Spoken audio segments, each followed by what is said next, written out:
আসসালামু আলাইকুম। আজ আমি আপনাদের তৈরি করে দেখাবো রেস্টুরেন্ট স্টাইলে ক্রিস্পি আলুর চপ। প্রথমে আলুগুলোকে সেদ্ধ করে খোসা ছাড়িয়ে ম্যাশ করে নেব। এতে গোলমরিচের গুঁড়ো এবং স্বাদ মতো লবণ দিয়ে নেব। তাতে পেঁয়াজ ভাজা এবং দুটো লাল মরিচ দিয়ে সুন্দর করে মাখিয়ে নেব। এরপর আলুর চপের শেপ করে এগুলোকে গোল বা আলুর চপের মতো করে লম্বাকৃতি করে নেব। তারপর বিস্কুটের গুঁড়ো দিয়ে ভিজিয়ে এটিকে ডিমের সাদা অংশের মধ্যে ভিজিয়ে আবার বিস্কুটের গুঁড়ো দিয়ে এটিকে তৈরি করে নিতে হবে।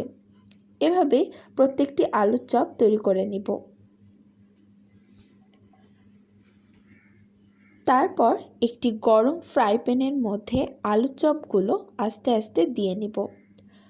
অল্প আঁচে এগুলোকে ভাজতে থাকবো। যখন এগুলো লাল লাল হয়ে যাবে বা ভাজা শেষ হয়ে যাবে, একটি প্লেটে করে এগুলোকে গরম গরম করে পরিবেশন করব। এভাবে ঘরে তৈরি হয়ে গেল ক্রিস্পি আলুর চপ।